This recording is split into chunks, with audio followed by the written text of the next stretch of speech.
Welcome to Akash Patil YouTube ಚಾನಲ್ಗೆ ಸ್ವಾಗತ. ಇವತ್ತಿನ ವಿಡಿಯೋದಲ್ಲಿ BA 4th ಸೆಮಿಸ್ಟರ್ಗೆ ಸಂಬಂಧಿಸಿದ ಹಾಗೆ ಕನ್ನಡ ವಿಷಯದಲ್ಲಿ ಬರುವಂತಹ ಅಧ್ಯಾಯಗಳನ್ನು ತಿಳಿದುಕೊಳ್ಳೋಣ ಬನ್ನಿ.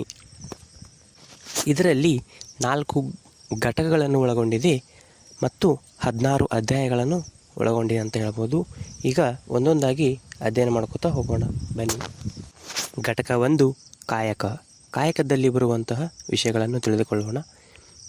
ಅಧ್ಯಾಯ 1 ಶಿವಯೋಗಿ ಶರೀರಂ ವೃತ ಸವೆಯಲಾಗದು. ಇದು ಸಿದ್ದರಾಮನ ಚಾರಿತ್ರ್ಯವನ್ನು ಬರೆದಿರೋದು. ಇದನ್ನು ಬರೆದವರು ರಾಘವಾಂಕ.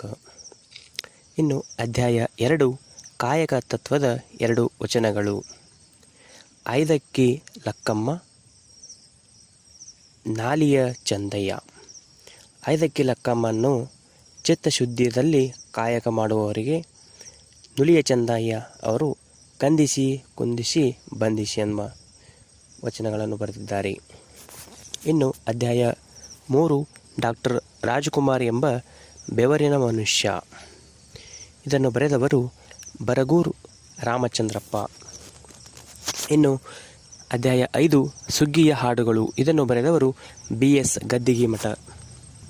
ಇಷ್ಟು ಘಟಕ 1ರಲ್ಲಿ ಬರುವಂತಹ ವಿಷಯಗಳು. ಇನ್ನು ಘಟಕ 2 ಬಡತನ. ಇದರಲ್ಲಿ ಅಧ್ಯಾಯ 1 ಬಡತನಕ್ಕೆ ಸಂಬಂಧಿಸಿದ ಆಯ್ದ 3 ರಚನೆಗಳು. ಯಾವ್ಯಾವ ರಚನೆಗಳನ್ನು ಒಳಗೊಂಡಿದೆಯಪ್ಪ ಅಂದರೆ ಹಾವು ತಿಂದವರ ನುಡಿಸಬಹುದು. ಇದನ್ನು ಬಸವಣ್ಣನವರು ಬರೆದಿದ್ದಾರೆ. ಎರಡನೆಯದಾಗಿ ಹರಿಕೊಟ್ಟ ಕಾಲಕ್ಕೆ. ಇದನ್ನು ಪುರಂದರದಾಸರು ಬರೆದಿದ್ದಾರೆ. ಮೂರನೆಯದಾಗಿ ಬಡತನ ಕುರಿತ 6 ಜನಪದ ತ್ರಿಪದಿಗಳು ಅಂತ ಬರೆದಿದ್ದಾರೆ. ಇನ್ನು ಅಧ್ಯಾಯ 2 ಯಾವ ಅಕ್ಷರದಿಂದ ಬರೆದ ತೋರಿಸಲಯ್ಯ.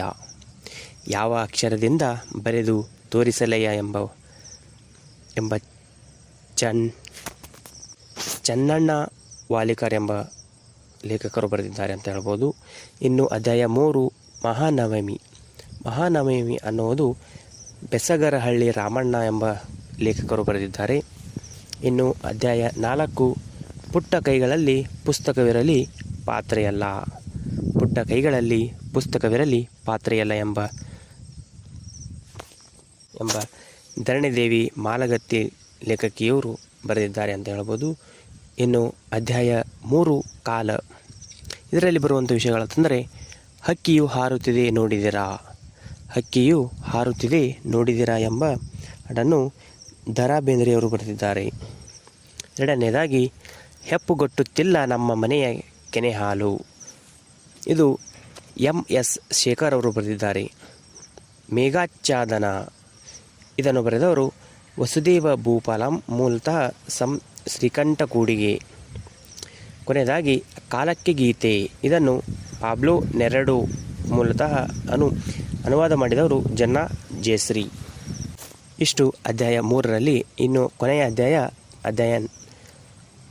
4 ಘಟಕ 4 ಸಂಕೀರ್ಣ. ಅದರಲ್ಲಿ ಮೊದಲನೇ ಅಧ್ಯಾಯ ಮೋಕ್ಷ ಹುಡುಕುತ್ತಾ ಪ್ರೀತಿಯ ಬಂಧನದಲ್ಲಿ ಎಂಬ ಇದನ್ನು P. ಲಂಕೇಶ್ ಅವರು ಬರೆದಿದ್ದಾರೆ. ಎರಡನೇದಾಗಿ ಹೊನ್ನಗನ್ನಡಿಯಲ್ಲಿ ಹೊಳೆದ ಬಿಂಬ, ಮಧುಬಾಲ್ ಜೀವನದ ಕಥನ. ಇದನ್ನು ರಮೇಶ್ ಆರೋಳಿ ಅವರು ಬರೆದಿದ್ದಾರೆ. ನಾವು ಇತಿಹಾಸ ಕಟ್ಟಿದ್ದೆವು. ಇದು ಊರ್ಮಿಳಾ ಪವಾರ್ ಮತ್ತು ಮೀನಾಕ್ಷಿ ಜೂನ್. ಮರಾಠಿ ಮೂಲತಃ ಕನ್ನಡಕ್ಕೆ ಅನುವಾದ ಮಾಡಿ ಸರಸ್ವತಿಯವರು ಬರೆದಿದ್ದಾರೆ. ಕೊನೆಯದಾಗಿ ವಾಗರ್ಥ ಮೇರಿ. ಇದನ್ನು ಕೀರ್ತಿನಾಥ್ ಕುರ್ತುಕೋಟಿಯವರು ಪಂಡಿತ್ ರಾಜೀವ್ ತಾರಾನಾಥ್ ಅವರೊಡನೆ ನಡೆಸಿದ ಸಂದರ್ಶನ. ಇದನ್ನು ಗಣೇಶ್ ಆಮೀನ್ ನಗಡ್ ಅವರು ಬರೆದಿದ್ದಾರೆ.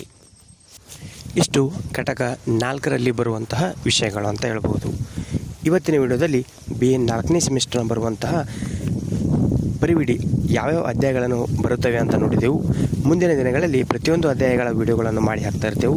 ಪ್ರತಿದಿನ ಇದೇ ರೀತಿಯ ವಿಡಿಯೋಗಳನ್ನು ನೋಡಬೇಕಾಗಿತ್ತಂದರೆ ಯೂಟ್ಯೂಬ್ ಚಾನಲ್ ಸಬ್ಸ್ಕ್ರೈಬ್ ಆಗಿ ಬೆಲ್ ಐಕಾನ್ ಪ್ರೆಸ್ ಮಾಡೋದರ ಜೊತೆಗೆ ಆಲ್ ಅಂತ ಸೆಲೆಕ್ಟ್ ಮಾಡಿದರೆ ನಾವು ಪ್ರತಿದಿನ ಹಾಕುವ ವಿಡಿಯೋಗಳ ನೋಟಿಫಿಕೇಷನ್ ತಲುಪುತ್ತದೆ. ಅದರ ಜೊತೆಗೆ ಎಲ್ಲ ನೋಟ್ಸ್ PDF ಪಡೆದುಕೊಳ್ಳಬೇಕಂತಂದರೆ ಡಿಸ್ಕ್ರಿಪ್ಷನಲ್ಲಿ ಟೆಲಿಗ್ರಾಮ್ ಮತ್ತು ವಾಟ್ಸಪ್ ಲಿಂಕ್ ಇರುತ್ತದೆ. ಅಲ್ಲಿ ಹೋಗಿ ಜಾಯ್ನ್ ಆದರೆ ನಿಮಗೆ ಬೇಕಾಗುವ ನೋಟ್ಸ್ಗಳು ದೊರೆಯುತ್ತವೆ ಅಂತ ಹೇಳ್ತಾ ಇವತ್ತಿನ ವಿಡಿಯೋವನ್ನು ಮುಗಿಸ್ತಾ ಇದ್ದೀವಿ. ಮತ್ತೆ ಮುಂದಿನ ವಿಡಿಯೋದಲ್ಲಿ ಭೇಟಿಯಾಗೋಣ. ಧನ್ಯವಾದಗಳು.